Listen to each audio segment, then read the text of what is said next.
आज हम एक नया टॉपिक शुरू कर रहे हैं जिसका नाम है क्वांटिटी थ्योरी ऑफ मनी, मुद्रा की परिमाण विधि।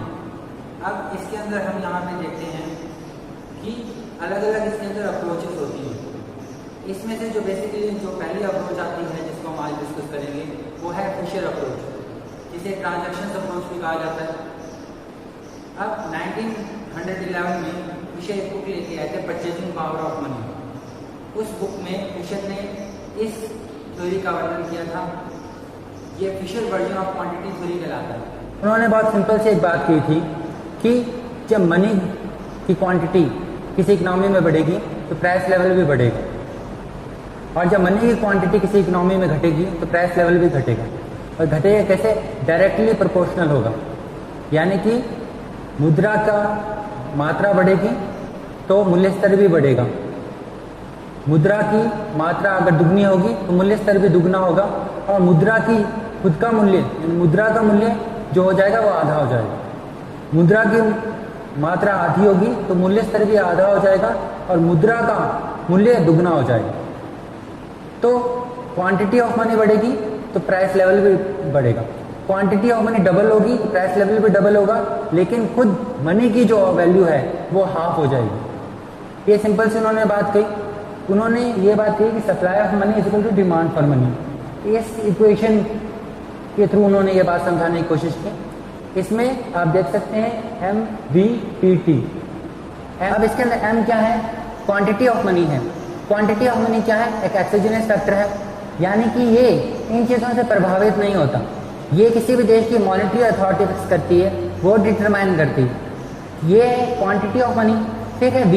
V यानी कि मुद्रा की चलन दर, वेलोसिटी ऑफ सर्कुलेशन, यानी कि कितनी बार वो सर्कुलेट होता है एक व्यक्ति से दूसरे व्यक्ति से तीसरे व्यक्ति, कितनी बार वो एक 100 रुपये का नोट सर्कुलेट होगा या कितने हाथों में वो जाएगा, एक से दूसरे, एक से तीसरे, दूसरे से तीसरे, तीसरे से चौथे। इसको कहते हैं वेलोसिटी ऑफ सर्कुलेशन। ये है P यानी कि प्राइस लेवल, और T है वॉल्यूम ऑफ ट्रांजैक्शन। अब एक चीज़ यहाँ पे समझने की कोशिश करें कि जो इरविन फिशर की थ्योरी थी वो किस पे बेस्ड थी, किस आइडिया पे बेस्ड थी। उसकी बेसिक अजम्पशन एक तो ये थी कि फुल एम्प्लॉयमेंट लेवल है, ठीक है।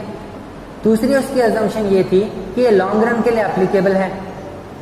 एक उसमें ये कहा गया कि PV ये सब क्या है? कांस्टेंट प्रोपोर्शन में है। P यहाँ पे पैसिव फैक्टर है, यानी कि निष्क्रिय है, प्रभावित होता है लेकिन प्रभावित नहीं करता। इसमें जो मेन चीज़ है वो है M, वो ऐसा कहते हैं, यानी कि क्वांटिटी ऑफ मनी बढ़ेगी, डबल होगी, प्राइस लेवल भी डबल हो जाएगा। वो हाफ होगी तो प्राइस लेवल भी हाफ हो जाएगा। मुद्रा की मात्रा डबल होगी, दुगनी होगी, तो कीमत स्तर भी, मूल्य स्तर भी दुगना हो जाएगा। ये सिंपल सी बात वो यहाँ पे कहते हैं। अब इसके पीछे जो बेसिक आइडिया है वो आपको समझना होगा। अगर आगे कैम्ब्रिज इक्वेशन भी समझनी है या आगे कीन्स की थ्योरी समझनी है। एक बात मैंने आपको बताई थी जब मैंने आपको फंक्शंस बताए थे मनी के। और जो क्लासिकल इकोनॉमिक्स थे वो मानते थे कि जो मनी के फंक्शंस हैं वो बेसिकली क्या है? Medium of exchange. पैसे की जो मेन कार्य है वो है विनिमय, एक चीज़ें एक दूसरे से खरीदना बेचना। मीडियम ऑफ एक्सचेंज है, विनिमय का साधन है। तो उसकी अपने आप में एक स्टोर ऑफ वैल्यू फंक्शन को उन्होंने ध्यान में नहीं लिया। जो कैम्ब्रिज इक्वेशन में आता है या दूसरे जो व्यू पॉइंट है उसके अंदर उसकी अपनी एक एसेट फंक्शन है, यानी कि अपने आप में वो एक एसेट है। फिशर ये कहते हैं कि मनी का एक ही पर्पस यहाँ पे देखते हैं, वो है मीडियम ऑफ एक्सचेंज। ये बहुत इंपॉर्टेंट पॉइंट है। जो फिशर की जो सारी थ्योरी है उसका जो बेस पॉइंट वो ये है कि वो मीडियम ऑफ एक्सचेंज है, यानी कि आदान प्रदान का साधन है, विनिमय का साधन है। और जो दूसरे आगे चल के हम पढ़ेंगे उसमें इसकी एसेट फंक्शन के बारे में बात करेंगे। वो इसको कोई भी व्यक्ति पैसा जो है वो सिर्फ इसलिए रखता है क्योंकि उसको दूसरी चीज़ें खरीदनी होती है, वस्तुएं सेवाएं खरीदनी होती है, इसी काम आता है पैसा। तो मीडियम ऑफ एक्सचेंज पे उन्होंने ध्यान दिया है। P को T से मल्टीप्लाई कर देंगे, यानी प्राइस को वॉल्यूम से मल्टीप्लाई कर देंगे तो टोटल डिमांड फॉर मनी आ जाएगी। M को B से कर देंगे तो हमको सप्लाई ऑफ मनी आ जाएगी। ये दोनों इक्वल रहते हैं, ये इस इक्वेशन में वो बताते हैं। ये सिंपल इक्वेशन थी। इसमें उन्होंने एक और चीज़ जोड़ दी, वो थे बैंक डिपॉजिट्स। तो इक्वेशन थोड़ी चेंज हो गई। इससे बैंक डिपॉजिट्स की इंपॉर्टेंस बढ़ी तो उन्होंने यहाँ पे बैंक डिपॉजिट्स जोड़ दिए।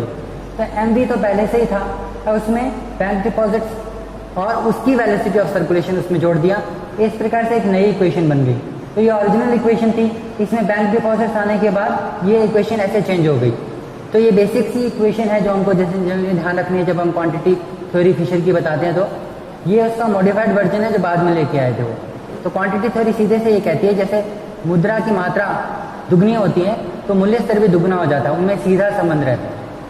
और उसकी मुद्रा के वैल्यू में यानी कि मुद्रा के खुद के मूल्य स्तर में विपरीत संबंध रहता है, यानी कि जितनी मुद्रा की मात्रा में वृद्धि होगी वो इन्वर्स रिलेशन होगा, दूसरी दिशा में जाएगा वो आधा हो जाएगा। मुद्रा की मात्रा डबल होगी तो उसकी वैल्यू हाफ हो जाएगी, आधी हो जाएगी। ये सिंपल सी इक्वेशन है। अब कुछ इसके क्रिटिसिज्म भी हैं।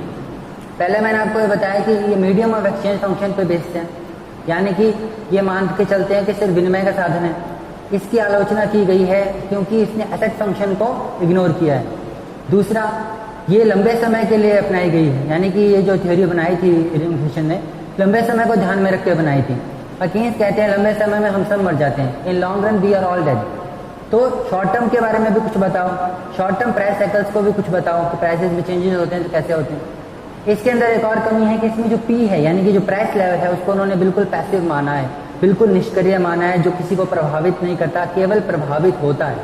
इसका भी कुछ आलोचना करते हैं। वो कहते हैं कि जो पी है ये भी टी को प्रभावित करता है, ये पैसिव नहीं है। एक चीज फिशर ने कहा अदर थिंग्स बीइंग इक्वल, इस आड़ में उन्होंने ये कह दिया कि ये भी स्टेबल है, ये भी स्टेबल है, ये भी स्टेबल है, ये सब स्टेबल है, यही है जो मेन है।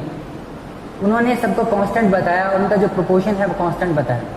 ये जो कांस्टेंट प्रोपोर्शन है अदर थिंग्स बीइंग इक्वल है, इसका भी बहुत लोग आलोचना करते हैं। उनका कहना है ये सब वेलोसिटी जो है ये भी प्रभावित होती रहती है, तो आप ये नहीं कह सकते कांस्टेंट प्रोपोर्शन में बढ़ेगी।